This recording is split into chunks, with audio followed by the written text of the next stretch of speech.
Estamos de volta com Boa Noite Rio Branco, na sua TV Rio Branco, canal 8.1, SBT, Sistema Brasileiro de Televisão. Desde já, muitíssimo obrigado pela sua audiência. Você que sempre nos prestigia na capital e também no interior. Você de Bujarí, de Quinaí, de Porto Acre, Capixaba, Passo de Castro, Acrelândia e Sena Madureira, onde o nosso sinal chega diretamente pelo canal 8.1. Nos demais municípios acreanos, você nos prestigia pela NET HD TV, canal 15, ou pela internet, por meio do portal riobranco.net, portal oficial da sua TV Rio Branco. No portal riobranco.net você pode ter acesso também à edição impressa do jornal O Rio Branco, tá? Na palma da sua mão, através do seu celular, no tablet, no computador, onde você quiser, da forma que você preferir, ok? Temos aqui o apoio do Supermercados Araújo, que está mudando, né? Agora, logo, logo, todas as lojas vão estar estampados lá, então, o nome Arasuper. De início, só no Araújo do Aviário. Lá era Super, mas é a nova logomarca da empresa que opera no mercado há quase 40 anos, gerando emprego e renda para o Acre e os acreanos. Temos também o apoio da Rimalto Autopeças, peças e acessórios para o seu carro, seja nacional ou importado, em 2 endereços, Nações Unidas, em frente ao 7º BEC, e também na Rua Silvestre Coelho, no bairro José Augusto, próximo ali à Caixa Econômica Federal. Vamos falar em política, vamos começar o programa de hoje falando em política. Eu tenho o prazer de conversar pela primeira vez este ano aqui com o líder do PT na Assembleia Legislativa do Acre, Aleacre, o deputado Daniel Zen. Seja bem-vindo, presidente. Tudo bem? Obrigado, Muniz. Prazer recebê-lo aqui no programa. O prazer é meu, satisfação a gente poder conversar um pouco e falar, né, para a população do nosso Acre, todos esses municípios que são cobertos aí pelo sinal da TV Rio Branco, né, do SBT. Legal. O deputado Daniel Zen, como eu falei, é líder da bancada do PT, é vice-presidente da Comissão de Educação, onde ele é especialista, e também faz parte, né, é membro de outras comissões, entre as quais a Comissão de Constituição e Justiça, que é ao lado da Comissão de Orçamento e Finanças, sem menosprezar as demais, são as duas mais importantes da Casa do Povo. Deputado, como é se tornar líder de um partido que tem a missão agora de ser oposição, depois de 20 anos comandando os destinos políticos e administrativos do Acre? É uma função bem diferente, né, Muniz? A gente estava conversando aqui há pouco nos bastidores, de que, assim, do ponto de vista pessoal, é mais tranquilo, porque a função de líder do governo exige muito tempo dedicado à agenda do governo, né? Eu vejo agora os colegas que estão passando por essa missão, primeiro o deputado Gélia, agora o deputado Tchê, em que você tem que subtrair, né? Você retira um tempo que você poderia estar dedicando aos seus projetos de lei, às suas agendas enquanto parlamentar, para estar acompanhando a agenda governamental, os projetos do governo, as demandas do governo. Quando vem uma crítica da oposição, é o líder quem tem que responder primeiro, então é ele que vai colher as informações junto à equipe de governo. E na oposição, o nosso papel é mais dinâmico, né? Você fica ali analisando, fiscalizando. Claro que, no meu caso, a gente, desde a legislatura passada, mas também nesse mandato atual, a gente faz questão de não abrir mão da produção legislativa, ou seja, de apresentar os nossos próprios projetos de lei, anteprojetos, requerimentos, moções, indicações, ou seja, tudo aquilo que constitui o trabalho legislativo, né, propriamente dito. Mas o segundo papel mais importante de um parlamentar, além de legislar, é fiscalizar, né, os atos do governo. E fiscalizar é mais fácil, obviamente, do que realizar, né? Quando você está fazendo, com a mão na massa, com a caneta na mão, realizando, você está sujeito a cometer as falhas, os erros, os equívocos. E quem está fiscalizando, ele está numa postura mais de observador, olhando, te acompanhando para saber se você está fazendo correto, se não está cometendo equívocos, se não está falhando. Então, claro que a postura de oposição ela é bem mais cômoda, né, e bem mais fácil do que a postura de situação. A postura da situação realmente é quem tem a responsabilidade de realizar, de fazer, da parte do Poder Executivo e da parte do Legislativo de defender, né, quem está fazendo, de apoiar os projetos de lei, as iniciativas do governo. Deputado, depois de 20 anos de um governo de esquerda, que tinha como, digamos assim, principal bandeira de desenvolvimento a florestania, um estilo de governo baseado no extrativismo vegetal. Depois desse período, o Acre elege um governo de direita, um governo progressista, e que fala agora no agronegócio. No último ano do governo Tião Viana, ele já falou também na chamada agroindústria, já tentando colocar o Acre no caminho do desenvolvimento. Qual é a sua opinião depois de tudo isso, esse choque de gestões, estilos diferentes, modos diferentes de governar? Olha, eu acho que a gente ainda tem pouco tempo para avaliar o governo Gladys Cameli. Eu mesmo na Assembleia, eu tenho até sido econômico nas críticas. As minhas críticas, elas são em função de algumas questões pontuais, específicas, seja na educação, na saúde, na segurança, que afinal de contas é um governo que se elegeu com amplo apoio da população, né? Ou seja, se elegeu de forma legítima, democrática. Nós da oposição que fomos derrotados aceitamos esse resultado, né, e respeitamos a decisão soberana do povo nas urnas, e a gente tem feito o nosso papel, né, que, como eu disse, legislar e fiscalizar. Mas eu tenho sido econômico nas críticas porque eu acho que 6 meses ainda é pouco, então eu prefiro aguardar um pouco de tempo para fazer a comparação, né, para a gente poder ver os resultados. A gente só vai poder comparar o atual governo... Para só um pouquinho para não me atrapalhar. Mas o senhor fala isso porque o senhor também já foi gestor, sabe as dificuldades? Com certeza, Muniz. Ou o senhor não está, digamos assim, quer evitar desgastes? Não, é porque, como eu já fiz parte do governo, né, e como você disse, eu fui secretário por 2 vezes, secretário de Cultura, ou melhor, presidente da Fundação Elias Mansur, depois secretário de Educação, eu sei que é necessário um determinado prazo para que os resultados apareçam. Né? O trabalho vai sendo feito e o resultado precisa aparecer. Agora, eu acho que esse conflito, né, de dizer que o governo anterior defendia a florestania e o atual o agronegócio, ele na verdade é um falso conflito, porque o nosso governo, quando ele colocava florestania, ele não estava excluindo o agronegócio. Tanto é que foi no nosso governo onde nós tornamos o Acre livre de aftosa, a questão da pecuária, onde o nosso rebanho atingiu números que não tinham sido atingidos antes. Houve um incentivo grande para a agricultura familiar. Acho que a diferença está aí, porque quando você fala agronegócio, você está defendendo um modelo baseado na monocultura, seja da soja, seja da cana, seja de outras culturas de grãos ou de outros produtos. E quando a gente fala em agricultura familiar, eu estou falando de muitas culturas possíveis, né, na área agrícola. A gente sabe que hoje quem bota 70% de tudo que o brasileiro come na nossa mesa não é o agronegócio, é a agricultura familiar. O agronegócio é basicamente soja e cana-de-açúcar. Eles são pequenos, mas se tornam grandes, né? A soja e a cana, ela é toda para exportação. Sim, claro. Então ela não alimenta o povo, ela gera pouco emprego, porque para você plantar soja, por exemplo, você precisa de uma grande extensão de terra. Então, geralmente, quem planta soja? Os grandes fazendeiros. E a colheita da soja e o plantio, ele é mecanizado, então gera pouco emprego ali, é o maquinista, o piloto do trator, né, o proprietário da terra, poucos trabalhadores. É claro que gera empregos indiretos na indústria de defensivos agrícolas, né, implementos agrícolas, agrotóxicos, etc., sementes e tudo, mas é pouco comparado com a agricultura familiar. A agricultura familiar produz mais alimentos, gera mais emprego e, portanto, ela gera mais inclusão social, mais distribuição de renda, mais redução das desigualdades. Então, eu defendo um modelo que combine o velho extrativismo com a agricultura familiar e também o agronegócio, porque eu não vejo problema em plantar soja, em plantar cana, desde que respeitada a legislação ambiental, né, as regras do jogo, né, o meio ambiente que precisa ser preservado, e desde que priorizado também o trabalhador no campo, o pequeno proprietário, o que foi assentado pelo INCRA, o que tem uma terra de 25, de 50, no máximo de 100 hectares.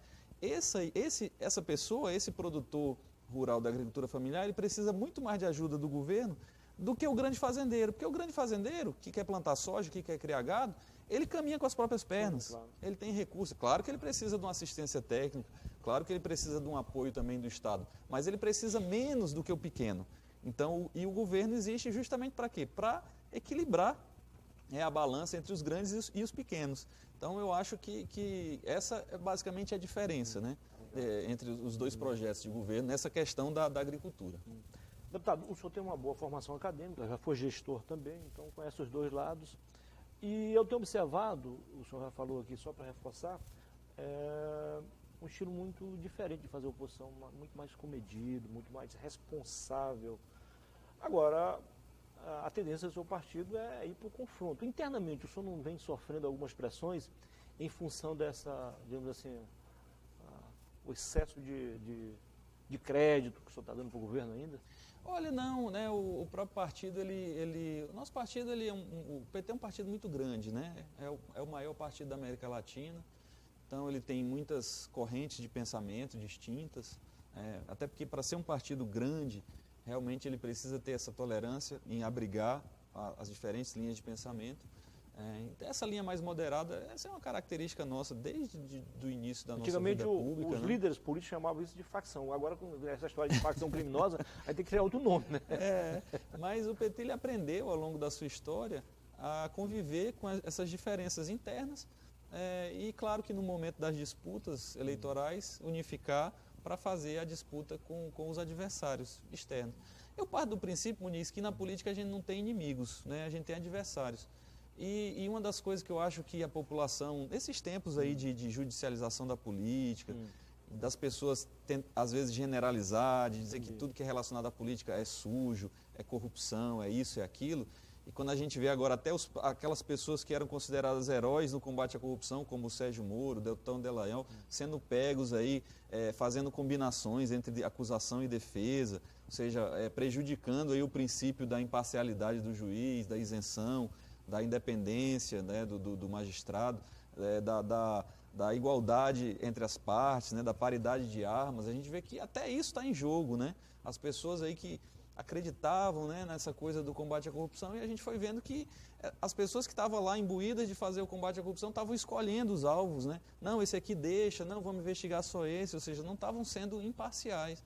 Então, nesses tempos, onde até a própria justiça está sendo colocada em xeque, eu acho que a população precisa também de pessoas com equilíbrio, com ponderação, né, e uma das coisas que eu acho que a gente precisa na política é respeito, sabe?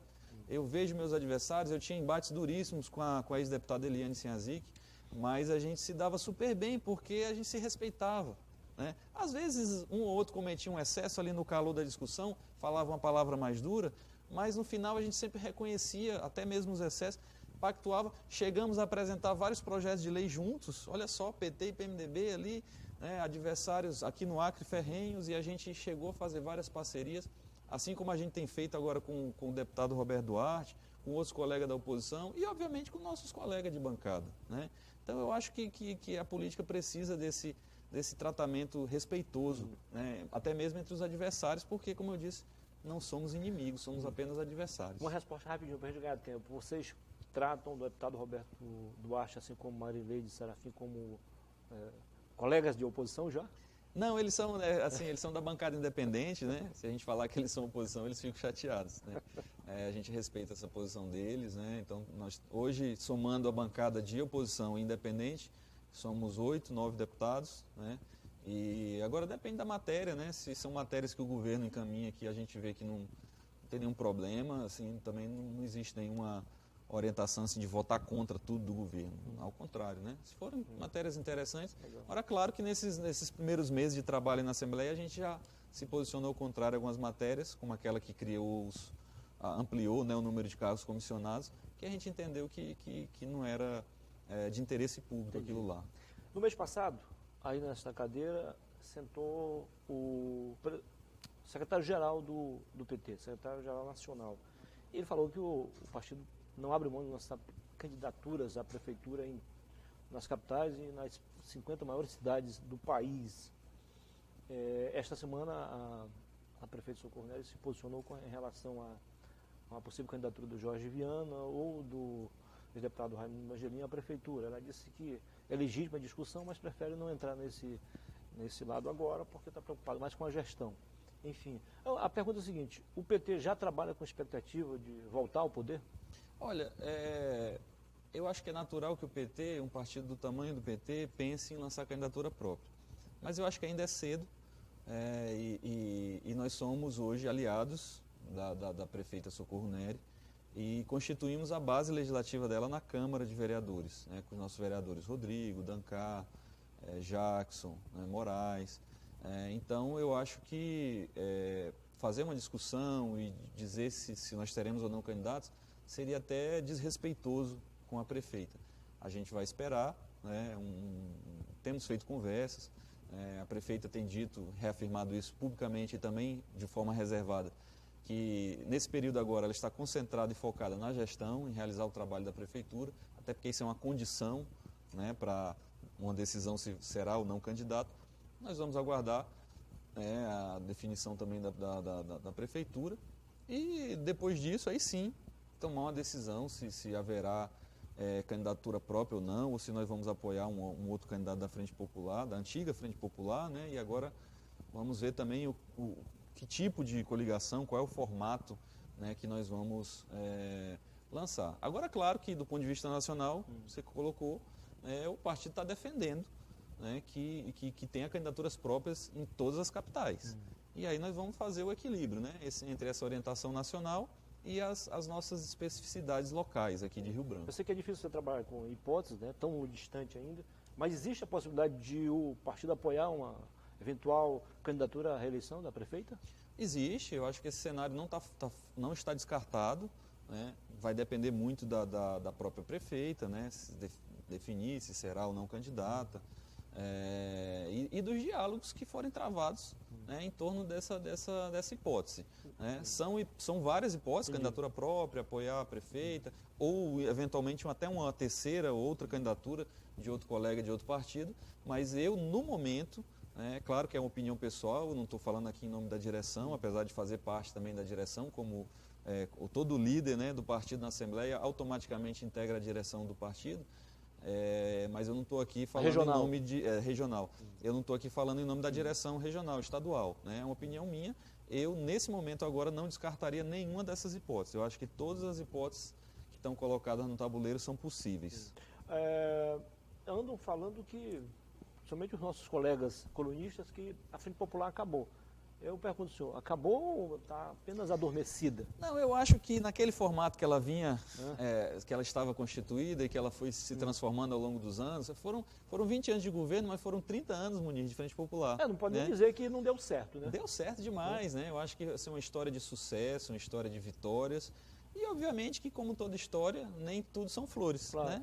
Teve vitórias, mas teve derrotas, teve acertos, teve erros. E eu acho que a Frente Popular cumpriu o seu ciclo de vida. Foi uma geração inteira, né? 30 anos equivale a uma geração, então eu acho que agora tem que ser feita uma repactuação. E talvez até o que venha a suceder à Frente Popular, provavelmente seja uma coligação talvez menor, com menos partidos, quem sabe um outro nome, né? Mas eu acho que a Frente Popular, naquele formato, ela realmente acabou, ela cumpriu com o papel dela, ela teve a sua história de luta, de conquista, de vitória, de melhoria na qualidade de vida do povo acreano, porque existe todo um legado aí de coisas boas, né, que foram feitas pelos nossos governos, pelos nossos parlamentares, esse legado precisa ser defendido. Ao mesmo tempo, a gente precisa aprender com os erros que nós cometemos para, quem sabe, um dia, se a população resolver confiar na gente de novo, para as prefeituras ou para o governo, a gente não cometa os mesmos erros, né? Errar é normal, né? Errar é humano, mas que pelo menos os erros sejam novos, né? Não sejam repetidos os mesmos erros. O senhor particularmente sonha, o poeta amazônida, Tiago de Mello, diz como precisa sonhar, né? O sonho é a razão da nossa vida. O senhor sonha com uma candidatura majoritária? Olha, já que agora é uma das principais lideranças do partido com mandato. Eu acho que se o político disser que não, ele está sendo hipócrita, né? Está mentindo. Acho que todos nós que entramos na política, em algum momento, passa pela nossa cabeça uma candidatura majoritária. Mas eu acho que, da minha parte, não existe nenhuma intenção assim de disputar para ser candidato. Eu acho que ser candidato majoritário, ele parte de um consenso. Né, de um chamamento, de quando o partido ou o grupo de partido diz, olha, esse aqui vai ser o nosso candidato, e aí vem com aquela força toda. Então, se um candidato precisa se colocar ou disputar com outros para se tornar candidato majoritário, aí eu acho que já começa perdendo. Já começa fraca. Já começa frágil, então nesse momento eu estou muito concentrado em desempenhar esse segundo mandato de uma forma diferente, né, na oposição, e de forma que a gente consiga chegar ao final e diga, olha, tivemos uma boa produção, andamos muito pelo interior como eu tenho andado, quase todo final de semana a gente pega o trecho aí, vai, sobe, desce rio, entra nos ramais, como eu fui esse final de semana em Epitácio-Holândia, andei ali no ramal, nos antigos Seringais Porvir, Rubicon, andei no ramal da Alemanha, da Pissarreira, do Guajará, do Mato Grosso, lá no Porongaba, no São Sebastião. Esse tipo de andança eu gosto de fazer, que a gente encontra lá o homem do campo, vê as dificuldades, ouve as reclamações, leva para a tribuna, faz as indicações que a gente vê para tentar sugerir ao governo que que resolva alguns problemas das comunidades. É um trabalho que eu sempre gostei de fazer, mas que como líder do governo eu acabava fazendo menos, porque não tinha tanto tempo para isso. E agora não, agora eu estou tendo tempo de ir às comunidades, visitar todo mundo, né, fazer o trabalho que eu sempre gostei de fazer desde quando eu estava no governo. Legal. Conversei aqui com o deputado Daniel Zen, líder do PT, vice-presidente da Comissão de Educação, membro da Comissão de Constituição e Justiça e de outras comissões na Assembleia. Deputado, foi um prazer recebê-lo aqui. Caso o senhor queira acrescentar algo, ainda há espaço. Não, foi um prazer, Muniz. A gente tem, como eu disse, tem feito esses trabalhos todos, temos tocado aí um grande debate também sobre a reforma da Previdência, temos puxado agora o debate também sobre o novo Fundeb, é um debate que está acontecendo lá na Câmara dos Deputados, no Senado, mas que também impacta diretamente aqui as nossas secretarias municipais e a Secretaria Estadual de Educação. A gente tem tentado fazer essa conexão, né, dos temas locais com os temas nacionais. A semana a gente realiza uma audiência pública lá na Assembleia para debater essa questão dos cortes, né, dos contingenciamentos, dos bloqueios de recursos nas universidades federais, que está afetando aqui o funcionamento da UFAC e também do IFAC.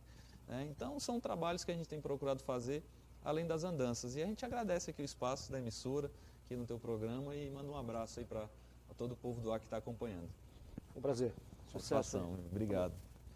Depois do intervalo, eu volto para conversar com o novo presidente da Fundação Cultural do Acre, o Correinha. Em 2 minutos. Até já.